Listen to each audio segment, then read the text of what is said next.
বাল্যবিবাহ প্রতিরোধ, শিশুশ্রম সহ একাধিক গুরুত্বপূর্ণ সামাজিক বিষয়কে কেন্দ্র করে মুর্শিদাবাদ জেলা প্রশাসনের উদ্যোগে অনুষ্ঠিত হলো এক সচেতনতা শিবির। বুধবার বহরমপুর রবীন্দ্র সদনে আয়োজিত এই একদিনের কর্মশালায় চেতনায় মানুষ উন্নয়নের মুর্শিদাবাদ শপথ গ্রহণের মধ্য দিয়ে কর্মসূচির সূচনা হয়। প্রদীপ প্রজ্বলন করে উদ্বোধন করেন জেলা শাসক নিতিন সিংহানিয়া। অনুষ্ঠানে উপস্থিত ছিলেন মুর্শিদাবাদ লোকসভার সাংসদ আবু তাহের খান, রাজ্যের বিদ্যুৎ প্রতিমন্ত্রী আখরুজ্জামান, জেলা পরিষদের সভাধিপতি রুবিয়া সুলতানা, খড়গ্রাম বিধায়ক আশিস মার্জিদ, নওদার বিধায়িকা সাহিনা মমতাজ খান, অতিরিক্ত জেলা শাসক উন্নয়ন চিরন্তন প্রামাণিক সহ জেলার বিভিন্ন দপ্তরের আধিকারিকেরা। কর্মশালার পাশাপাশি বহরমপুর প্রশাসনিক ভবন থেকে বিভিন্ন দপ্তরের ট্যাবলো সহ একটি বর্ণাঢ্য পদযাত্রা বের হয়। সমাজের বিভিন্ন গুরুত্বপূর্ণ ইস্যুতে পথ চলতি মানুষকে সচেতন করার বার্তা ছড়িয়ে দেওয়া হয় এই পদযাত্রার মাধ্যমে। Bureau report, MH news Bangla.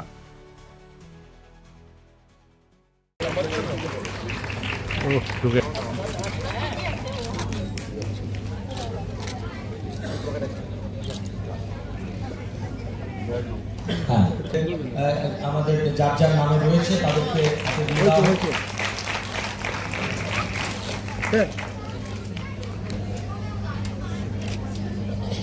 Thank you, ধন্যবাদ। জেলা পরিষদের সমন্বয় ম্যাডাম, বিধায়িকা ম্যাডাম এবং পূর্ণিমা মণ্ডলের হাতে আপনারা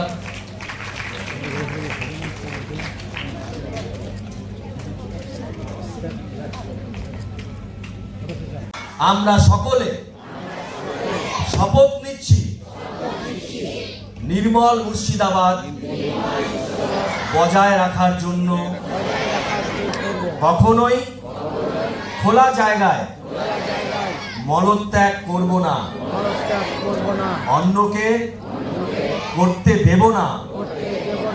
আমাদের চারপাশ পরিচ্ছন্ন রাখবো, যেখানে সেখানে ফেলতেও দেব না। সুষম খাদ্য এবং পুষ্টিকর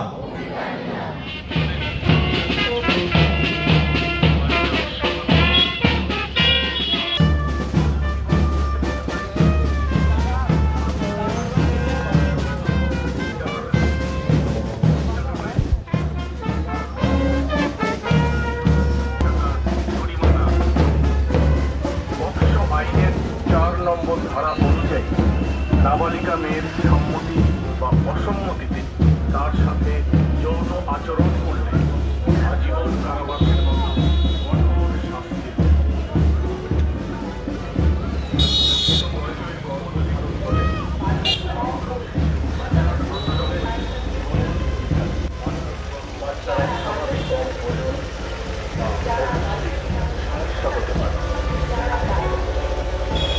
মনে রাখবেন, বাল্যবিবাহ আইনের চোখে শাস্তিযোগ্য অপরাধ এবং জামিনে মুক্তিযোগ্য নয়।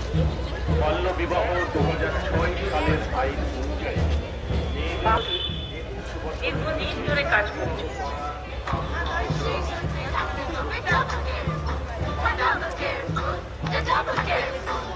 ভার্চুয়াল বন্ধু হবে চেনা হাতে গোনা, চেনা হাতে গোনা। এতে থাকবো নিশ্চয়ই, কিন্তু জালে পড়বো, কিন্তু জালে পড়বো না, জালে পড়বো না, জালে পড়বো না।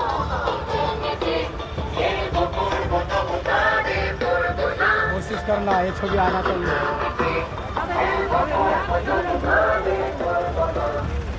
ষোলো জেলাবাসী মন নিয়ে শুনো, বাল্যবিবাহ বন্ধ এবার থেকে ফেলে। জেলা জুড়ে বলছে দুর্নীতি পরিবার, যে শিশুদের আবেদন বাল্যবিবাহ বন্ধ, ভাই একটা ছবি চলো চলো চলো, আমি ছবি করছি না, তোমরা করো। একজন গাড়ি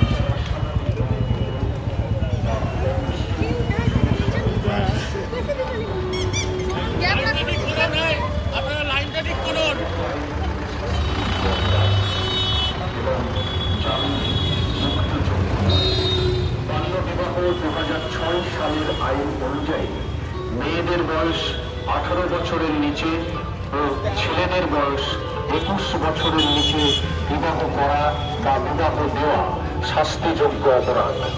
বাল্য বিবাহ প্রতিরোধ আইনের 9 নম্বর ধারা অনুযায়ী বাল্য বিবাহে অভিযুক্ত 18 বছরের ঊর্ধ্বে পুরুষদের ক্ষেত্রে 2 বছর সশ্রম কারাদণ্ড বা 1 লাখ টাকা জরিমানা অথবা দুটোই হতে পারে। পুলিশ মনে করলে এই বিবাহের সঙ্গে প্রত্যক্ষ বা পরোক্ষভাবে যুক্ত যে কোনো পুরুষকে